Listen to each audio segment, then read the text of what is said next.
Thief on the Cross by Bernadette Guarneri.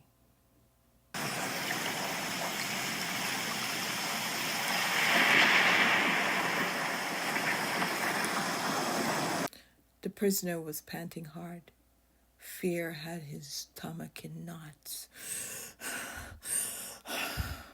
He had vomited his last meal, in all of last week's as well. There was no residual left for him to bring up. But that did not stop his body from heaving as if it was. He could feel his intestines tightening and his stomach heaving. He groaned. Raw, unadulterated fear coursed through his veins, and his nerves felt as if it were on fire. He heard his partner in crime curse at the soldiers, and heard them retaliate to him by spitting and kicking his associate. A friend, he did not want to call him that anymore. This friend was part of the reason he was here about to die. Oh, no. He shook his head in denial.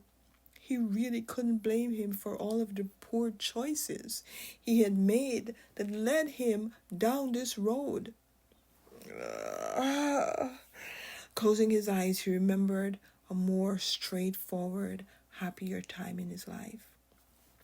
Oh, he remembered being a young boy. His parents were alive.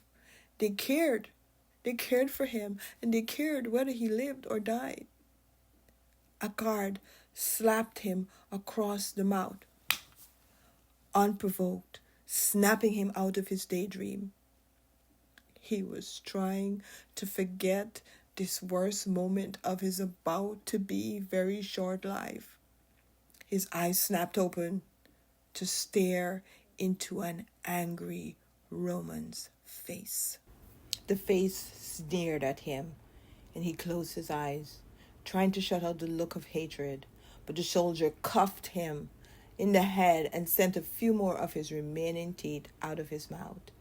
His head flew in the opposite direction of the punch, and tears sprang into his eyes. Slowly, he moved his head, bracing for another blow, his body as tense as it could get, being strapped to a plank of wood. When no other assault fell on his body, he slowly allowed his body to relax as far as fear that consumed him would allow. He slowly opened his eyes after realizing no other blows were about to descend on him.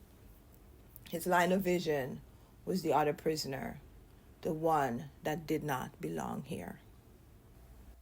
The look of love that flowed from his pain-ridden eyes was more than the prisoner could take. He did not deserve that love, yet, oh, how he craved it. Not even his mother, who he knew loved him more than any other human being on the planet, ever looked at him like this. There were so many questions he had for the stranger. Was he the Messiah, the one they had waited for so long? And if he was, why was he being treated as a common criminal? A pain flashed through his head, and he felt himself slowly falling to the ground. That was the last thing he could remember. He felt as if he was in a dream, and he was running in a field next to his house in Capernaum. Rubel, his best friend in the whole world, was barking and running next to him. He felt happy and free, and he was laughing and happy. But as he looked behind him, there was a storm raging, and it seemed to be gaining on him, getting closer and closer. His freedom and happiness did not last for very long, as his laughter turned to fear and tears. He was crying, and Robel was no longer his friend. He was now running from the storm and his best friend, who kept snapping at his exposed arms and legs.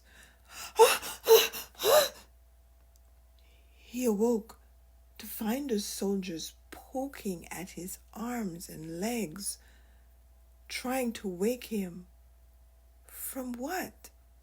And where? And why was he on the ground? Slowly his memory returned, as did the fear. Now he knew what those dark clouds that were chasing him meant. Unceremoniously, the guards dragged him to his feet. Get up here! And told him it was time to start the long march to his final resting place. The other prisoner, the one unlike him and his partner, they were poking and prodding at him too. And he wanted to shout to them so badly, "Stop hurting him!" But he did not have the strength or the courage to bring any more attention to himself. So many times they stopped on the way to Calvary because the quiet, gentle man they call King of the Jews couldn't carry the weight of his cross. He was bleeding from every part of his torso. The beating had wreaked havoc with his body, and he was weak from the loss of blood. Yet, he did not complain or curse. He just bore his lot with humility.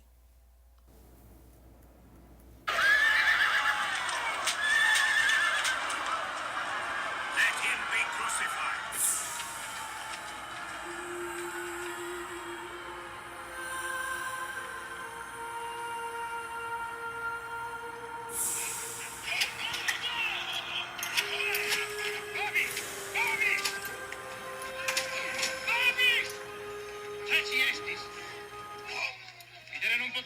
Quodiste homo procedere sic ut hoc non potest.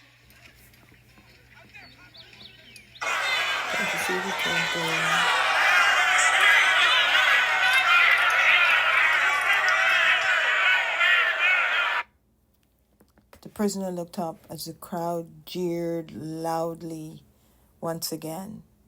They did that every time his Lord fell, as if it was a tournament, and they were taunting the rival team. Instead, it was a man who had done nothing wrong, that they were there enjoying his torment and mocking his every step. He tried to look fiercely at the crowd, but his battered face made it impossible for them to tell which facial expressions he showed. Suddenly, the soldiers grabbed the man from the spectators and forced him to carry Jesus' cross. The Pharisees were complaining that at the rate Jesus was walking, Shabbat would begin soon. He wanted so badly to spit at their feet as he passed them, and he tried to muster some saliva, but fear had dried it all out. Shaking his head in astonishment, he stumbled on, mindful not to draw too much attention to himself. He remembered his mother had brought him to the leaders to pray for him after his father died at the hands of the Romans, and he overheard them telling her he would turn out to be nothing good because his anger was out of control. They made him believe that he would amount to nothing, and after a while, he believed them. His poor mother, God rest her soul, would turn over in her grave if she saw what was to become of her baby boy. Oh, a moan of anguish punctured his thoughts and brought him back to his daymare, called his reality. The women with their children were crying as Jesus passed them. One had to be held up. Was she his mother? She could be his mother. He gasped as sadness washed over his whole being. He placed himself in the shoes of the man of Galilee, and he could only imagine how he must feel, knowing the pain his suffering must be bringing to his mother. Again, the guttered sound of pain from the depths of one's soul spilled out into the air. Oh! one woman wiped the face of Jesus, and an almost perfect imprint of his face was on her scalp. He closed his eyes, unable to bear the sight of the women beating their chests as they continually bewailed and lamented their beloved master's cruel treatment.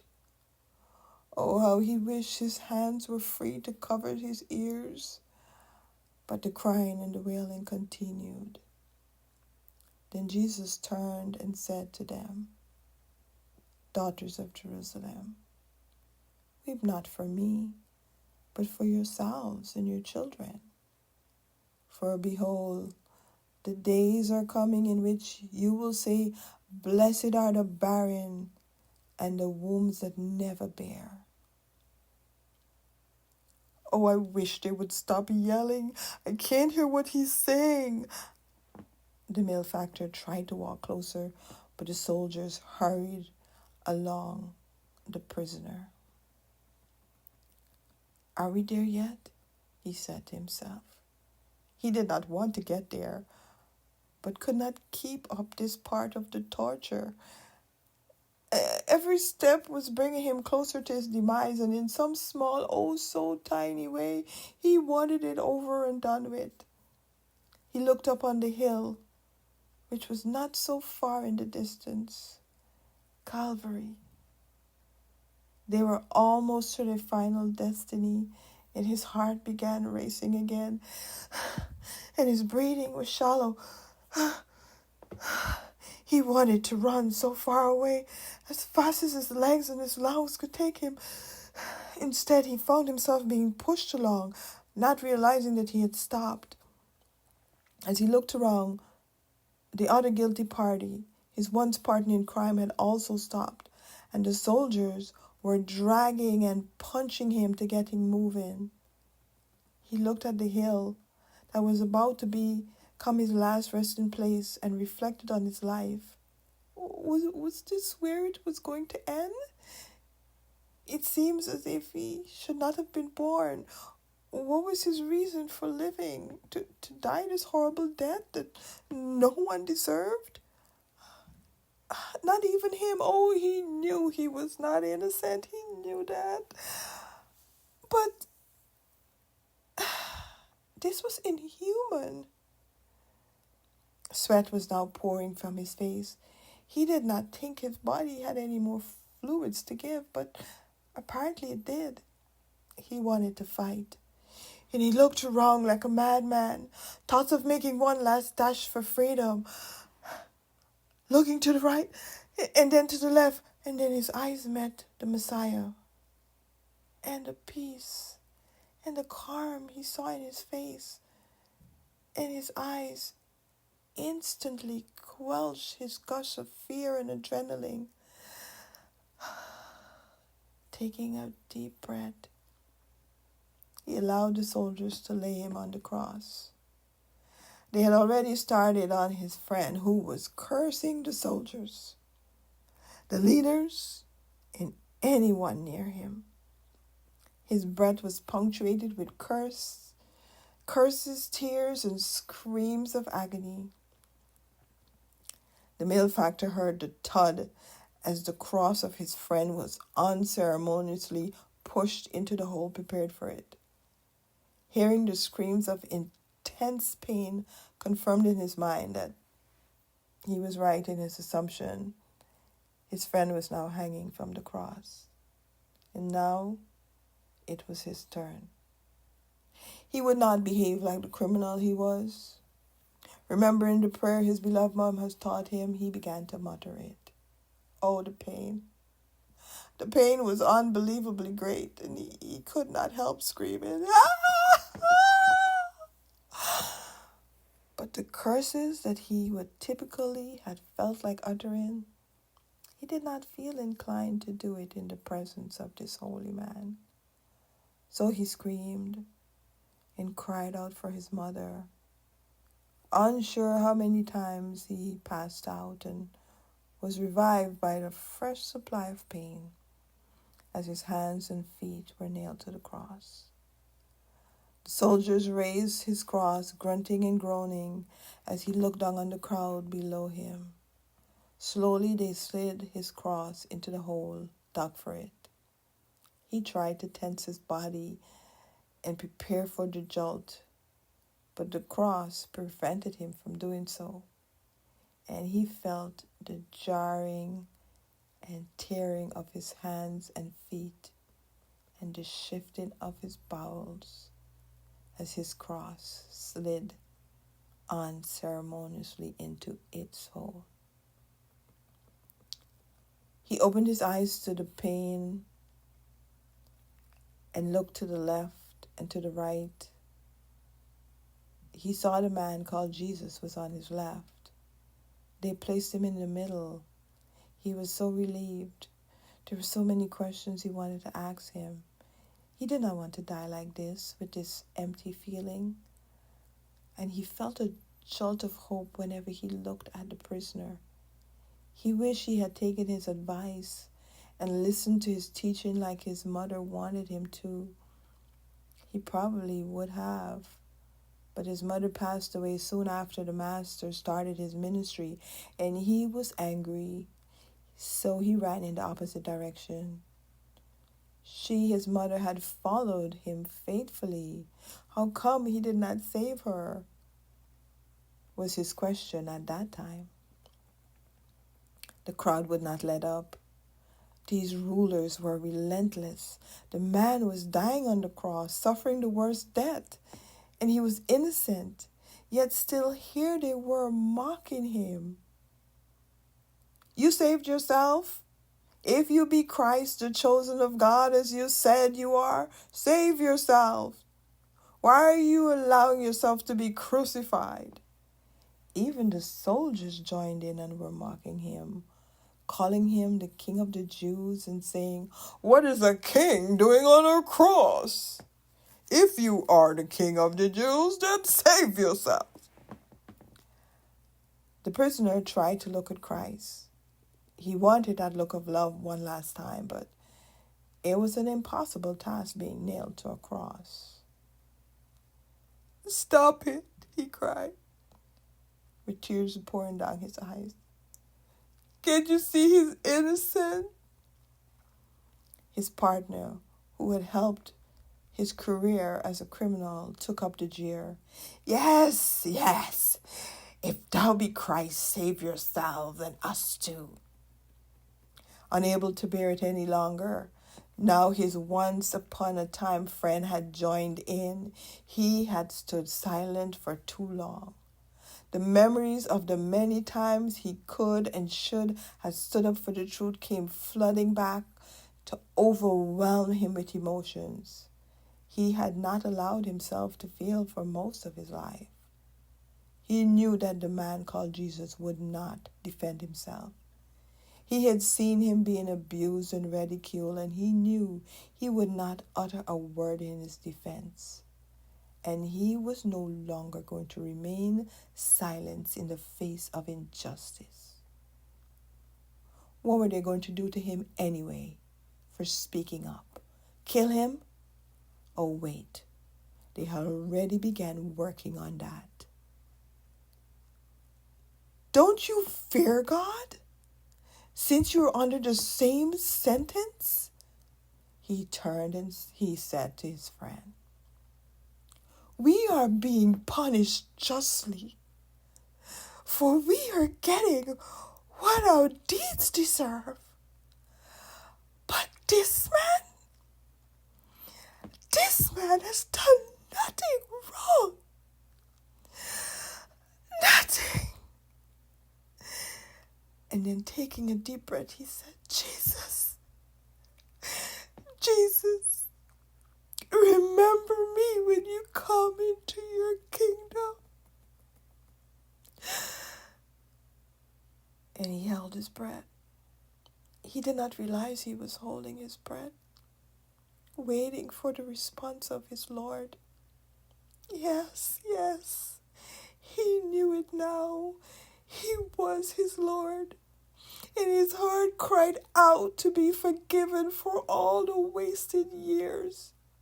He prayed and hoped it was not too late. And so he waited with bated breath for the response. And Jesus, laying up there on the cross, gasping for air with every breath, answered him, "Truly, I tell you today, you will be with me in paradise." The tears were flowing down his face, uncontrolled and unreserved. In his heart there was a joy he had never felt before. Jesus, the Son of God, loved him, a horrible sinner, and promised him a place in paradise. Being around Christ would be considered paradise.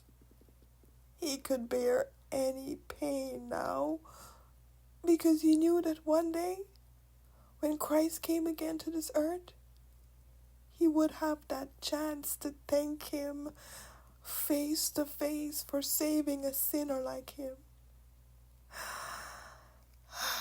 He exhaled slowly and closed his eyes and allowed the horror of the day's events to drift across his memory like a bad dream. Only now the fear had subsided, and as the pain washed over his body and dulled his senses, he felt himself drifting off. But now it was okay. It was okay to stop fighting. He was going to sleep. And when his Lord and Master called him forth the next time, it would be to live with him forever. He sighed. He could live with that. He could live with that thought. And he bowed his head and breathed his last breath. Thank you.